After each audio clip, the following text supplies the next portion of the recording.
Today we're going to talk about the 4 old methods on how to sell planners and what I think are the 4 new and improved methods on how to sell planners. And yes, I just bought this shirt. I really like it. I was born in Seoul. I honestly don't even know how to spell Seoul, so it's good that it just came on the shirt like this. And yeah, I bought it specifically because of Asian Heritage Month, which is May, and I was going to do an Asian Heritage video for books. I haven't filmed it yet. The month is almost over. I don't know if I'll get to it, so I'm just wearing it for this video. Hi everyone, I'm Lisa from Pretty Fabulous, and I help online businesses create beautiful digital downloads using Adobe InDesign. So if this sounds like you or something you might be interested in, make sure to hit the subscribe button below. I post new videos every Monday and Thursday, and I do unboxings on Saturdays. So today we're going to talk about the 4 old methods that maybe I've even talked about in the past or are still going on that you might be thinking are a great idea. I was going to say good and great at the same time. And we're going to talk about 4 better methods I think you should consider instead. So what are the 4 old methods? So the first one is post and pray. And I am so guilty of this. Like I always, every time I put out a product, I just post it and I'm like, I really hope somebody buys it or somebody likes it. I don't really do a lot of promo. I should probably work on that, especially now that I'm taking a whole class and I am certified in marketing. But that's beside the point. You should actually be doing things aside from post and pray. You should have a whole launch campaign around your planner. Every time you come out with one, every time you come out with an update, you should make that a project. The second thing is e-commerce optimization for SEO. So everyone's just hoping that it gets picked up via SEO. And I still don't think that's a bad idea. But again, like I said, I think just doing that with the description isn't really enough. You're going to have to get into some paid ads or into some swaps with other people that have a planner list, something where you are sending out free samples to bloggers or people like me who do unboxings, right? To try to get your planner out there into the world in front of eyeballs that are actually looking for planners. The third thing is scare tactics. I don't know why I don't like this. And this mostly just happens with planners that are trying to do a planner with a purpose. And they're like, if you don't get this planner, your life will never change. You'll always be the same loser that you are now, right? So I don't really like the scare tactics. I'm not a big fan of them. I guess you mostly see this probably more for people signing up for coaching or for a course.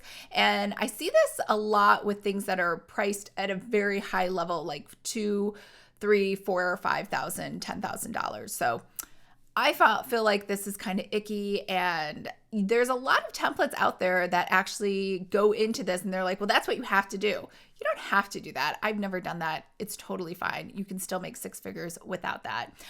Number 4 is having the ultimate goals planner. I can't stand seeing any more of the ultimate goals, whatever this or that. As you know, I am anti-goals. But more importantly, I feel like a lot, and I'm not picking on genders, but I feel like mostly men come out with these goals planners where they're like, these ask the best, most scientific questions. They've been tested by a psychologist. Well, you know what? My friend has a PhD in psychology, and because I was in med school, I actually know doctor, psychiatrists. They're going to say whatever I want. Right? Because they're my friends. I feel like sometimes, and maybe I have like a huge scam flag going on, but I feel like that's sometimes the case with a lot of these ultimate goals planners. And they're usually boring. They're black and white. They ask a bunch of lame questions. And what happens is they do a rinse and repeat. So it's like the same questions every day. And that, I don't know why. I just find that silly. Like if you're just going to post the same page over and over again in a journal, just make it a printable. Like, why do I need to have this bound and put like a Xeroxed copies of lots of paper? I guess it's photocopy. I always use the word Xerox. So anyways, I think this is also something that will go away because I think when you get these, you're excited by this. Again, I think they use a combination of the scare tactic for their ultimate goals planner. And then inside, it's the same page over and over. And I think that's a huge letdown. And, you know, maybe you could fool somebody once, but you're not going to fold them twice. And I think people are getting more hip to that, and they're not buying these like silly goals planners. All right, so those are the 4 things that I think are going away, or maybe I just hope they go away. So let's talk about the better way to do stuff. So the first one is to create a movement. So when I say a movement, like Commit 30 is a whole philosophy and theory around just committing to one task, one action, or maybe it's many actions for 30 days in a row, right? Like really making a habit. Their planners are set up so they have a little bubble you fill in for those 30 days. I love that idea. And I love the thought that you can just do a single focus and not try to do those habit trackers where there's like a line for 25 or 30 different things. You cannot do a new habit 25 or 30 different things a day. Or I shouldn't say that. I guess some people could. I think it is higher probability of failure if you try to do all the things.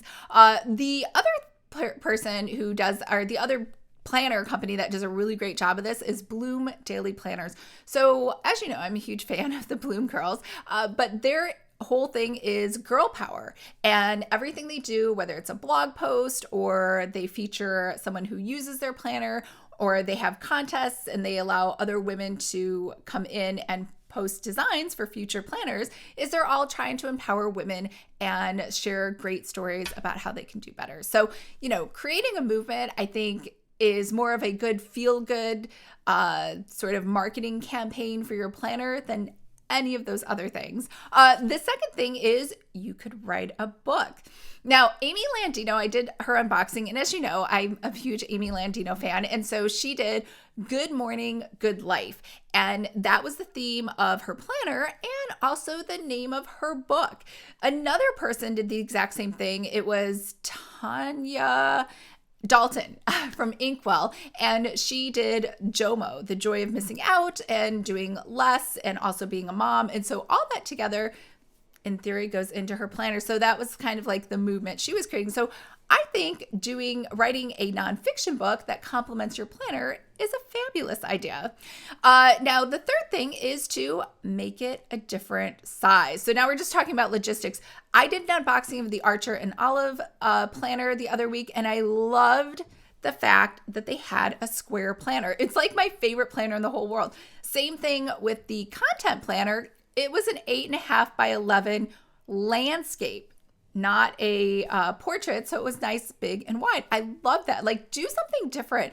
Do a different size, a different shape, something just that logistically, physically makes your planner either stand out from others or makes it easier to write in. Because I know I write really big, so I like the extra space that is inside of those.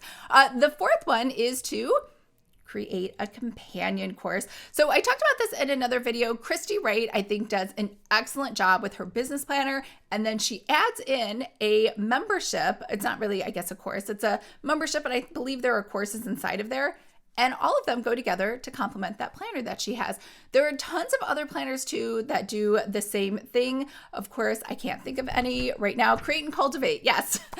Create and Cultivate does more of like a workshop to go with their planner, how to fill it out, how to plan for their year. Right now we're in May, and I saw something the other day how Laura Casey is doing a refresh, like 2021 refresh, because we're kind of coming out of COVID. And even if we weren't, I think she does a mid-year refresh anyway. And I think that is a perfect genius idea to complement and bring focus back to using the planner that she's created and that she loves. So all of those, I think, are better ideas on how to start marketing your planner. So let's go through that list again. The things I think are kind of going out of the way: post and pray, e-commerce optimization. I think you should just focus on doing paid ads instead. Scare tactics just feels kind of icky. The ultimate goals planner, where it's a rinse and repeat page that really could have just been a printable. So those are the things that I think you could do away with. And then the things I really love are creating a movement like Commit 30 or the Bloom Daily Planner Girls, or writing a book that complements your planner like Amy Landino, doing a different size, like a physical square or a big landscape, or who knows, I'm sure there's other sizes and shapes I haven't even thought of that would be fabulous. And also creating a companion course. So that's Christy Wright. She does an excellent job with her business planner, and You could also do workshops like the Cultivate What Matters group. All right, I hope that was helpful to give you some ideas to spark some new energy into your planner and help it to be more sustainable and more profitable for the next year. Let me know if you have any questions. And remember, if you would like to create your own planner, make sure to sign up for my free course, Planner 101. I will leave a link to that below. And I hope everyone's having a fabulous day. And I'll talk to you guys later. Bye.